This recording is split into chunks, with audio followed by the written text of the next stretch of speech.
Hello everyone and welcome to your NARSA weekly update for the week commencing Monday the 11th of May 2026. It's Gary here again. Kind of got what we thought we were going to get this past week. I think it's kind of fair to say, which means now that we are officially going to finish third in the Scottish Premiership for this season, which was looking, actually, do you know what? That was a wee bit ambitious at the beginning of the season, and then we climbed our way back into contention, and then it's kind of weird to think about it, isn't it? Like 2 weeks ago, I was still sitting here very, very excited, thinking this could be something monumental, and what a difference 3 games makes, just to get ourselves to that precipice and then just completely fall apart when it truly mattered. It's not a good sign. And then when you look at things, see, I'm a big proponent of the facts speak for themselves, so there are certain things, nuances, in-game moments, things that happen, dodgy spells or maybe purple patches, whatever it looks like over the course of a season. But at the end of the season, you've got a lot of empirical evidence to be able to say, was that a success or was it not a success?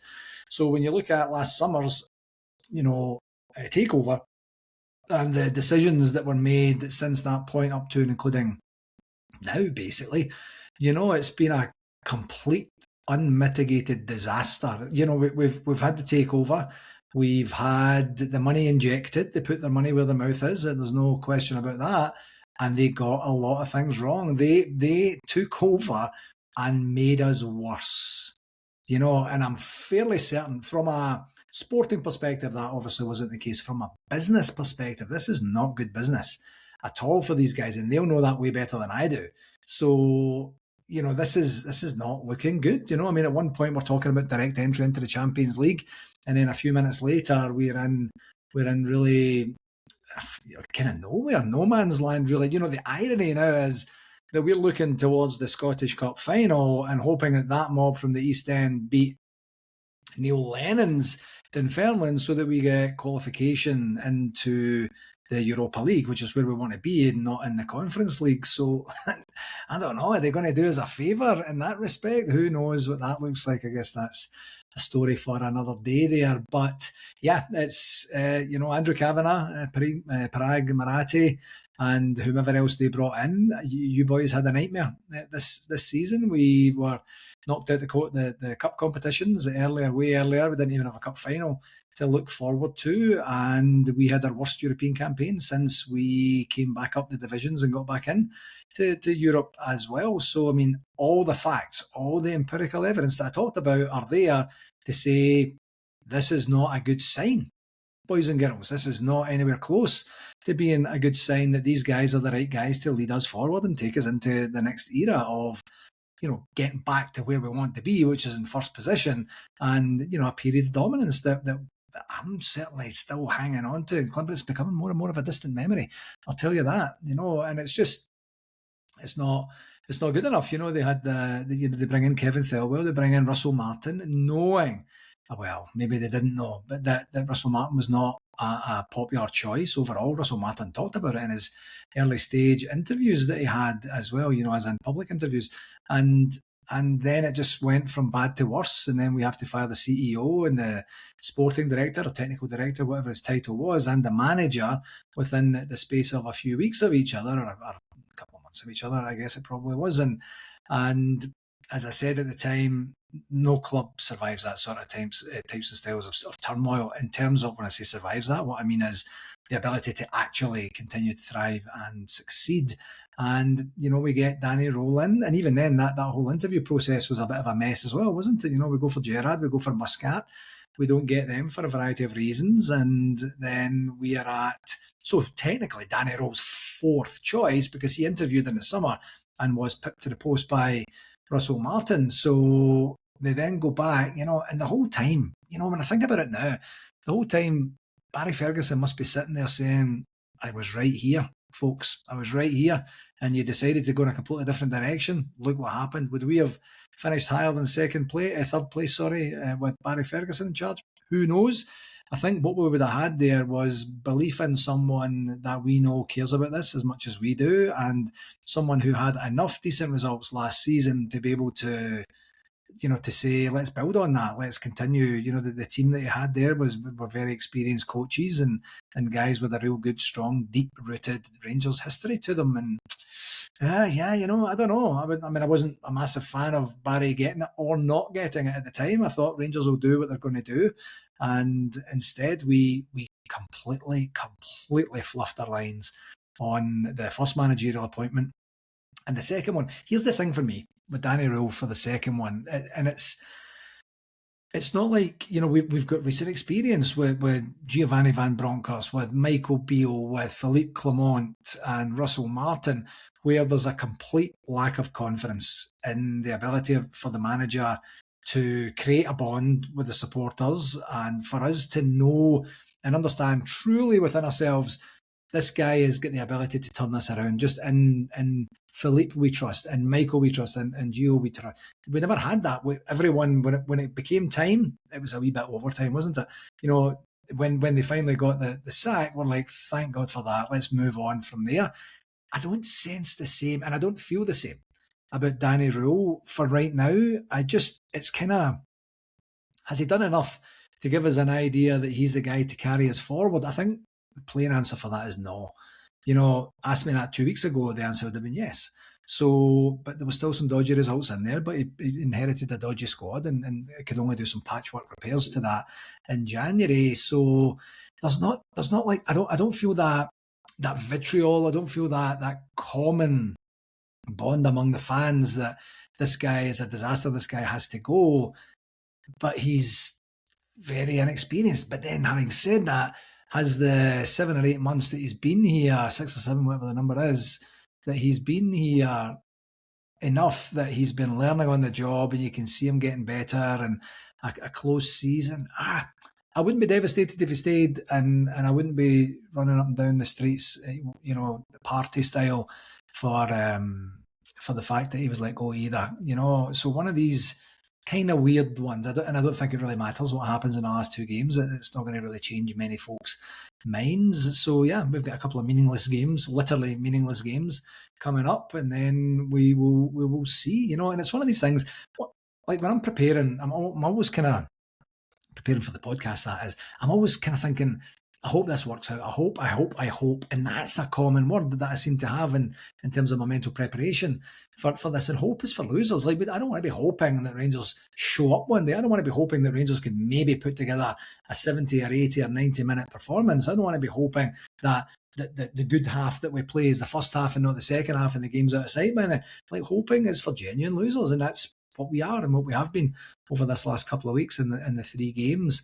So Then we'll go away for the summer. We'll see what happens, and then we need to try and, here's that word again, hope that we do some proper recruiting in the summer. There's a lot of players that need to go out of the door through loans ending, and or it's just time, and we need to rebuild almost an entire team here, folks, isn't it? Really, we were lauding the defence when Danny Rule first came in, and the defence has just completely hit the skids this last wee while.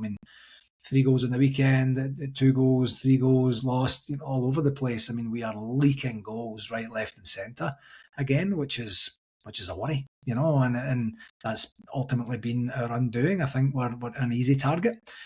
So there's going to have to be some significant changes from our leadership to give us an opportunity, the club leadership that is, to give us an opportunity to know that they guys are going to be the right type and style of guys for us as we move forward and into the summer and beyond from there as well. So yeah, on to the game segment. And of course, that was yesterday's 3-1 defeat at Sharkhead. And we did.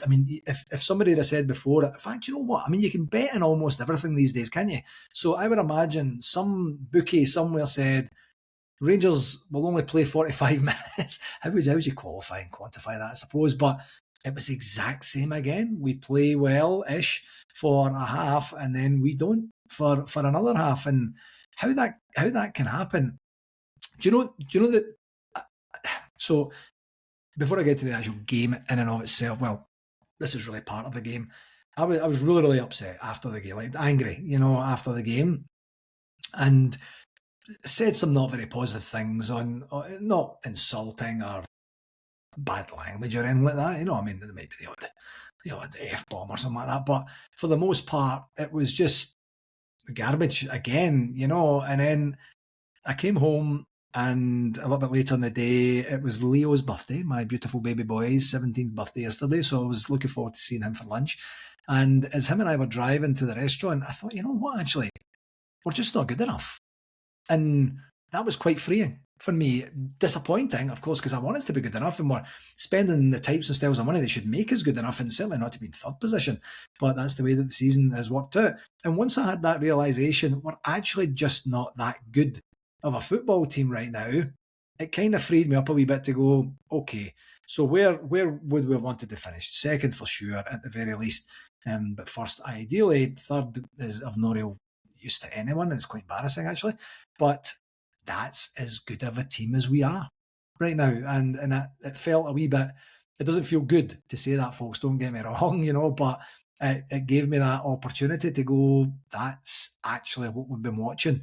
And we've had the moments of excitement and the odd really good performance and the odd kind of disappointing result that's maybe came on the back of a good performance and such like that. But there was progress, there was a bit of momentum. That's all stalled over the last 3 games and a kind of microcosm of the season, really. And we're just not that good at football. And I think we're exactly in the position that we should be in. So that's the way that things kind of worked out. But yeah, yesterday we had the exact same. We played well. I thought we started the game really well. First 15, 20 minutes, really pressed them, really working hard, shutting the fans up right away, making them very nervous and kind of ragdolling them as well. And that's kind of really what we got. Then, of course, you get to that spot where we kind of stop creating a wee bit, and then they start to get a wee bit of the ball. And it's almost like they know that we've run out of ideas or energy or intensity, and then they start to just kind of creep into the game a wee bit. We still had chances to score, but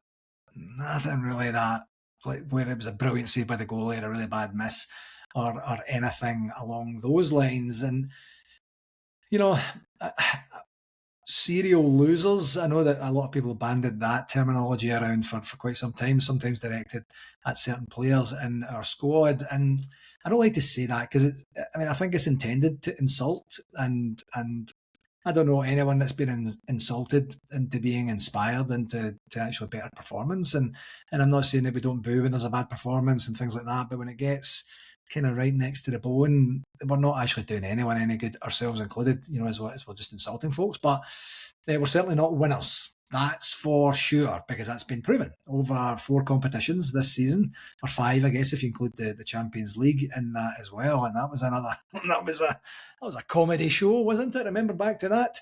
So we're regressing in all the things that matter in every single area of the field. I mean, if you sat down right now and said, who would we keep, even including the loan players, if we had an opportunity to keep them, who would we keep? I mean, I think it's on one hand. For me, it would be on one hand of the players that you would say, absolutely, please don't let him go. And the rest of them, we could probably replace them with something of equal or better value for money as we're moving forward.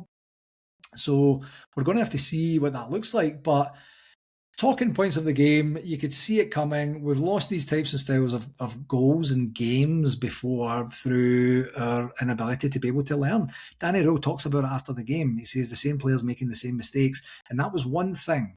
The one time that you see his guard slipping a wee bit, where he just gives you a wee bit of a tidbit, because he's very, very, very, very good and polished on his interviews. Doesn't give a lot away. Doesn't really tell us a whole bunch of stuff. Certainly doesn't tell us anything he doesn't want to tell us. He had an opportunity yesterday to talk about the referees and the referee decisions, and he says, "No, I'm not here to talk about the referee." Well, sometimes you need to talk about the referee, Danny, because the referee has a material impact on the game. And when I say the referee, on this occasion, it's both the referee individually and then the referee team as a collective.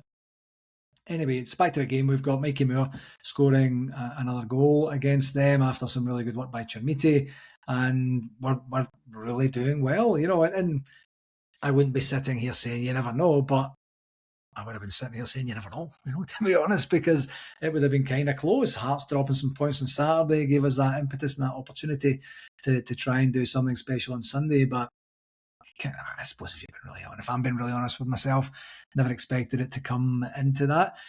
they equalise and the go, like, we don't get near any of their guys for all the passing that they're doing, dip, dip, dip, the kind of tippy tappy passing. Don't get anywhere near them, and then the guy hits the shot, and there's guys that are offside and materially impacting Jack Butland's sight. And I know there's been an argument out there saying he wasn't going to get it anyway. That's not the point. That's not the rules either. So the point being, you need to be in a position to be able to say, are the rules of the game being applied here? And VAR checks every single goal, and they said, yeah, it's cool. Go ahead. Just give them the goal anyway. All right. So we're just throwing out the rule book now when we're playing against it. Is that what's happening? And then you've got this little bastard, Maeda, who is just kicking folks right, left, and centre like he does in every single game. And it's, 9 fouls before he gets a yellow card, something like that. And that's material because he's running risk of injuring people. And then when he's running towards someone, this guy's going like that. This guy's going to clatter me, and this referee's going to do nothing about it because I know that for a fact. So then you're kind of like, well, I don't know if I want to get injured before the World Cup here. I don't know if I want to get injured before the season ends. I need to try and find another club, or I want to stay here and be fit over the summer. Whatever it is, it's material to the game and the flow of the game, and the referee should know that. So Nick Walsh just, I think I praised him a few weeks back. Oh, no, it was Don Robertson I praised, wasn't it? But terrible referee. And then you've got the Alistair Johnson foul, which real time, it looked like a clumsy foul, but nothing super bad. The only thing that really piqued my interest at the very beginning was Mikey Moore's reaction, because he's not a tumbler and a slapping the ground sort of guy, Andy Halliday style or anything like that, for a wee bit of theatrics. When he goes down, he there's something going down because he's a very honest player. And you're kind of like, all right, okay, referee gives a yellow card, and then no replays of that, Sky Sports, no replays of that, Rangers TV, and Rangers TV are taking Sky Sports feed for that particular game, of course.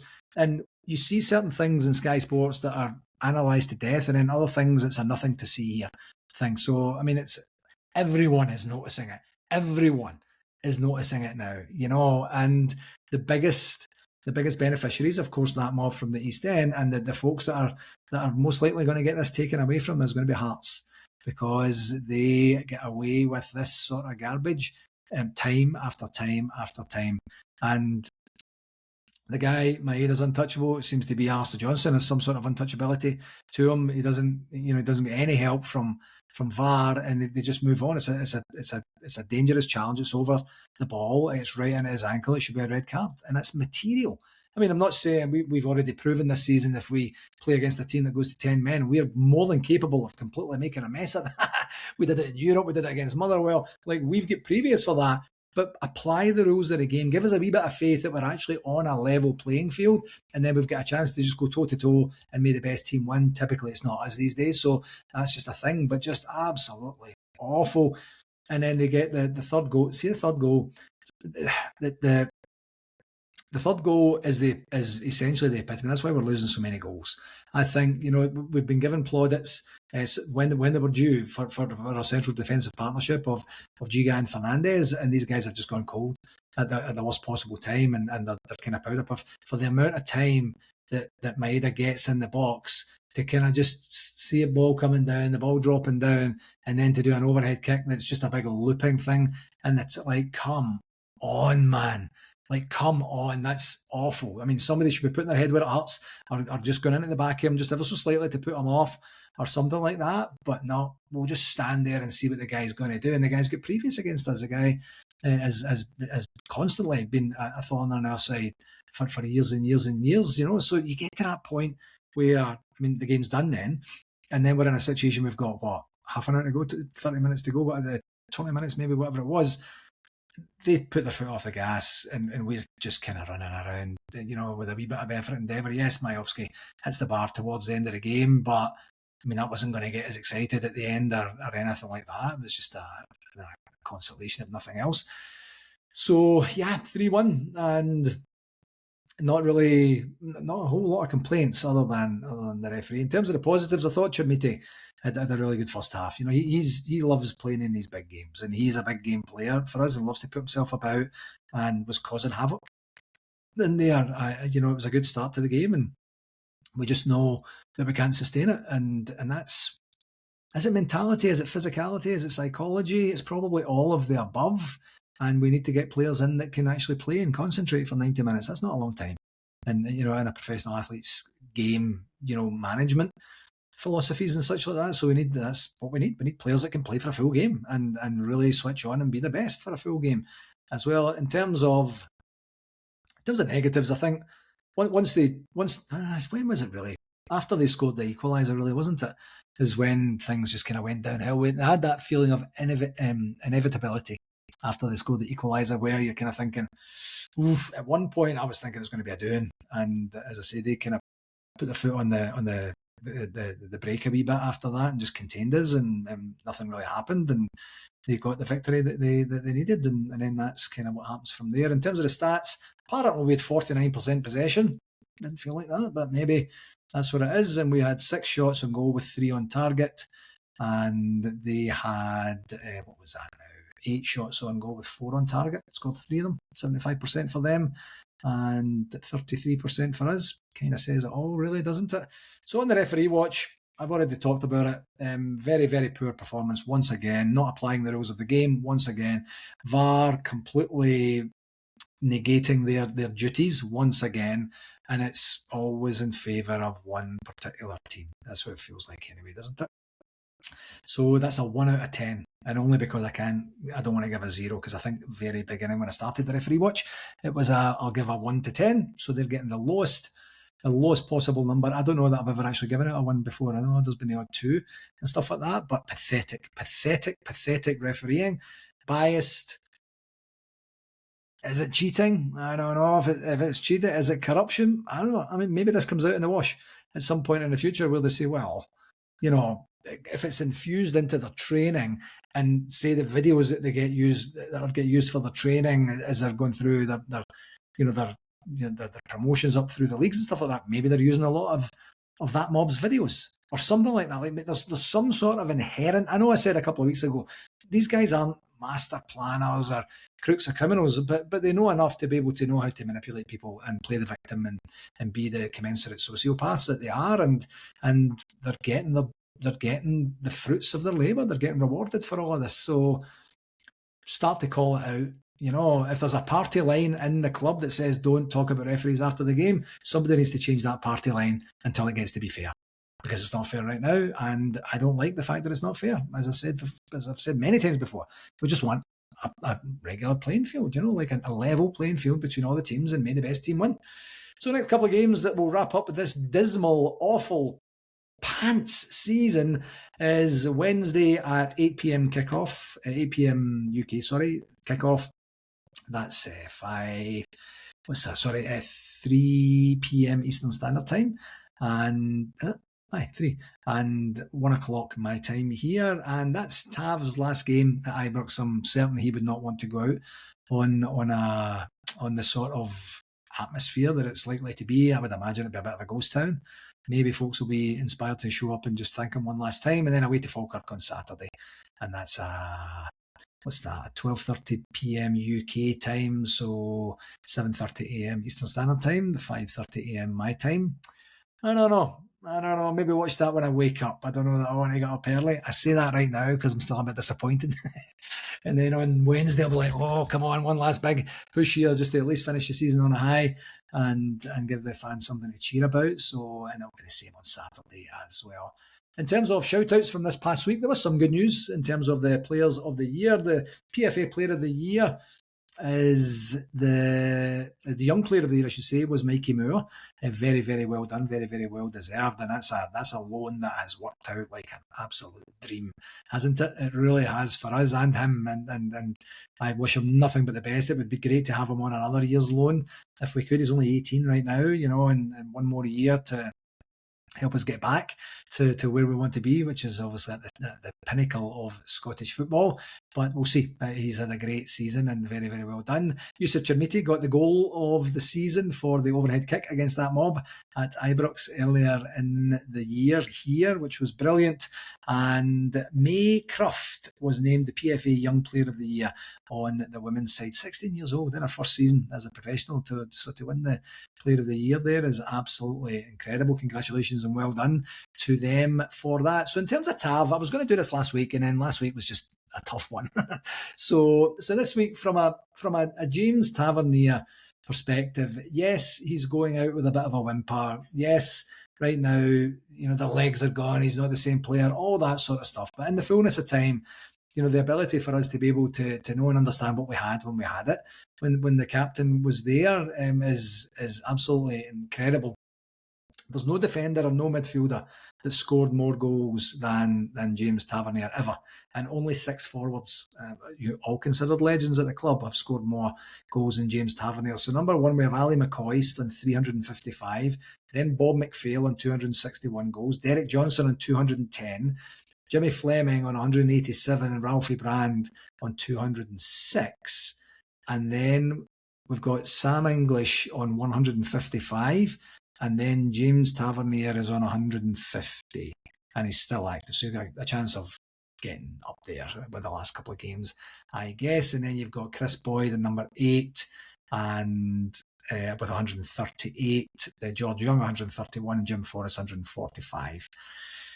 Most of those guys weren't, what could you say, burdened with the captain's armband. Tav has been for 8 of those seasons. I think Derek Johnson was captain for a couple, and maybe McCoist was one season's captain, something like that. Now, these numbers might not be absolute. They're probably from a variety of sources. Thank you very much to Colin Wolf for Colin Wolf Bowman for sending the stats over. And I think it's incredible. 150 goals for any player is amazing. From a right back is amazing. The ones that he set up have been incredible. He was dynamite for the most part from the penalty spot, apart from the bloody quarter-final of the League Cup, Tav, or the Scottish Cup, sorry. So we're in a position where that's not nothing, folks. And he's been available. He's never hidden. He makes a difference when he's playing most of the time. Sometimes not for the better with some of his defending, but for him to stick around with us and have those types of styles of numbers in those types and styles of teams, I think is absolutely incredible. So on behalf of myself, on behalf of NARSA, Tav, thank you very, very much for everything that you've done for the club, and we hope to welcome you to a future NARSA event at some point down the line when you've had a chance to get out of the Goldfish Bowl, a chance to breathe, a chance to go away, hopefully make some really nice money for the last few years of your career. You won't be short of offers, I'm fairly sure, and you deserve every good thing that's coming to you in the post-Rangers years. You're just a great guy, it seems like, and I think over time we'll have an opportunity to really truly appreciate you, in better times, I think is maybe the best way to say it. In terms of Nashville 2026 or Destination NARSA or the NARSA Convention, we are now 30 days, going to be in the 20s from tomorrow onwards, and 4 weeks away from Nashville 2026. Of course, that's June the 11th to the 14th. The hotel, I believe there's still hotel rooms out for booking. The tickets are still available for sale, and of course that is the World Cup opening weekend. Our first official day of the event is the opening day of the World Cup, so we're going to have a World Cup theme to the whole thing. We're going to have our Walter Smith Memorial Grand Banquet on the Friday night. It's going to be a Western theme, remember, so if you have cowboy boots and chaps, none of the arseless chaps that you see some people walking around with, none of that. That's not the type and style of event we're having here, folks. A cowboy hat, anything around the cowboy theme, you are absolutely welcome to wear those on the Friday night. I did say before that I was going to try and get you the drop dead date for the Topgolf booking, and there was a change. Brian has been actually chasing them up almost every single day, trying to get information from them. The guy that we were dealing with originally is no longer with Topgolf right now, so we've been passed on to someone else, and we're waiting their final, it has to be booked by this day. So We don't have what was the number I said before, 24 or 26, something like that. We don't have that number. That said, I didn't check this morning before recording, or earlier today before recording. But we're in a situation where, if you're intending to book the Top Golf, please get it booked as quickly as you can, so that we can know with confidence that we're going to have the numbers that we need. Of course, we're going to be joined by Davy Robertson, by Derek Ferguson, by Mark Walters, and by Scott Nisbet. On the entertainment front, we have our DJ Colin Bowman from the Orlando Rangers Supporters Club, aka DJ Angry Bear, and we also have Stuart Hay from the Journey Back. We have Rebecca Auchterlonie, also from the Journey Back, and other Rangers types of styles of entertainment events. We are emceed by, of course, the wonderful David Edgar. And we have, hopefully, the highlight of the weekend for many of our attendees is the Story of Rangers. And that's by Rangers historian David Mason. He's going to be putting on a couple of events, one on the Friday, one on the Saturday, so you can go to both, or you can go to one of the two, depending on what your schedule looks like. And I'm really, really looking forward to that. He actually did a dry run of the presentation in and of itself at Masonic Hall, I believe it was last week sometime. So he's taking it seriously. He's putting the reps and the prep in to do the very best job that he can when he is with us. Of course, from the club, we have our CEO, Jim Gillespie, and we have Fraser Thornton. And I'm sure both of those guys right now are thinking, oh, oh no, we're going to be hanging about for 3 or 4 days with a whole bunch of people that's had a drink in them, and they're going to tell us a whole bunch of stuff we should have done this way or that way. Goes with the territory. And we also have the SLO, Greg Marshall, joining us as well. You know what? The one thing is, with it being a month down the line, we'll have a chance to convalesce. We'll have a chance to see what decisions the club has made in the time subsequent to the season ending this Saturday. And then we'll see what happens. And time is kind of mostly a great healer, so we'll see what that looks like. And from an entertainment perspective, one last thing, I actually meant to mention this last week, we have a we have a magician. I don't even know why I said comedian, that's odd. We have a magician coming along to entertain us this year, a guy called Danny Magic. And Danny actually visited us when we were in, just by fluke, he happened to be in Nashville at the same time as we were there in February. And he came along to the pub on the Saturday morning. We went out to watch the Liverpool game, and he was there, and he puts on, this magic is great. It's a bit easy to do magic on drunk gas. I'm not going to lie there, but however, some of his tricks were absolutely incredible.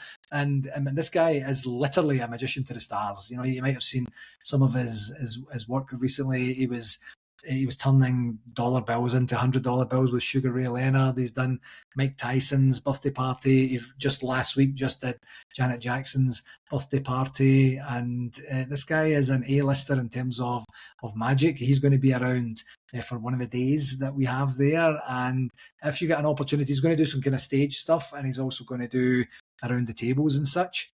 See what you think. You're going to be absolutely entertained. The guy is absolutely brilliant, and we'll get some details on our socials to be able to show the type and style of caliber of magician that he is. He's going to be absolutely great for us. So absolutely packed on the entertainment front, and it's going to be a great time as a result of that. And yeah, really, really, really looking forward to that and seeing Danny Magic again. Of course, our AGM is 1 week prior to that. It's going to be on Zoom. You're going to get some information from the NARSA secretary over the next wee while here with the financials, with the AGM agenda and such from there. There's a couple of constitutional changes as well that are going to be presented and promoted on the floor too. In terms of communications, there actually was a Gers guide today after a honking result. We're usually a wee bit hit and miss with that, so all right, communications department. So today is all about the Rangers women's team and the highlights from the Partick Thistle game. Rangers women's team won 3-0 at Partick Thistle yesterday. We're now in second spot, still 4 points and 3 goals behind Hearts with 2 games to play.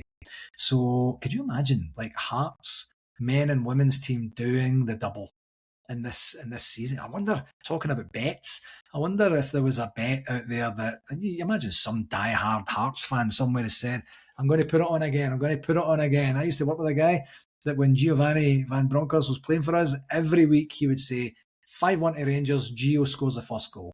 And I think one time he was right, or maybe it was Gio just to score. maybe that's what it was. And that was Willie Lightbody when him and I used to work together at the Housing Association. And I think he was right one time, and every other week he just threw his money at the bookie. But I mean, it's a very real possibility. Now, with 2 games to go, obviously the games are running out. But our last 2 games is we play against that mob at Broadwood on Sunday, 4 p.m. kickoff, and then the final game of the season is against Glasgow City. So 2 of the harder games that we could have. Hearts play Glasgow City, and then Hibs away to Hibs on the final game of the season. The Hibs are defending champions, you remember, and I can't imagine that Hibs are going to want to do Hearts many favours. So we need to get the goals back up again. So we need 2 victories, absolutely. If we don't win the game against that mob, then Hearts are champions. And that's that. There's nothing we could do. It wouldn't even matter what the result was, of course, with them being four points ahead. So still in with a shout on the women's side, unlike the men's side. So Leanne Crichton's done a fantastic job to really get them back into a position of challenging there. So it'll be interesting to see what the results look like this weekend and whether it's going into the final weekend or not. I really sincerely hope that it is. Tomorrow there's a loan review, there's the press conference for the Wednesday Hibs game, and there's a feature on Rangers TV where Rangers meets Therapy Dogs Nationwide, where the women's team invited Therapy Dogs Nationwide in for some dog therapy in there. So that's a thing if you want to check that out. On Wednesday's the Rangers game, of course, against Hibs, and nothing so much happening on Thursday. Friday's a press conference for the final game of the season against Falkirk, and then Saturday's the Falkirk game, of course, 12:30 p.m. UK, like I said, and then the Old Firm game at 4 p.m. on the Sunday. Just another reminder, please like and subscribe on the YouTube channel. Please follow us on our Instagram and TikTok channels, NARSA Comms, NARSACOMMS. That will do it for this week, my friends. Thank you very, very much for taking the time to tune in. I feel a wee bit more upbeat this week because we are just literally where we're supposed to be based on what we have at our disposal right now. It doesn't feel great to say that, and I don't want that to be the case this time next season, but we're just not good enough for right now, and we need to accept that, and I'm fast coming to terms with that, and we've got some better days on the horizon. I'm fairly confident of that. So until next week, enjoy the last couple of games of season 2025-2026. Please do share this with someone that you think might enjoy it, and until next week, please do take care of yourselves and all the very best. Okay, follow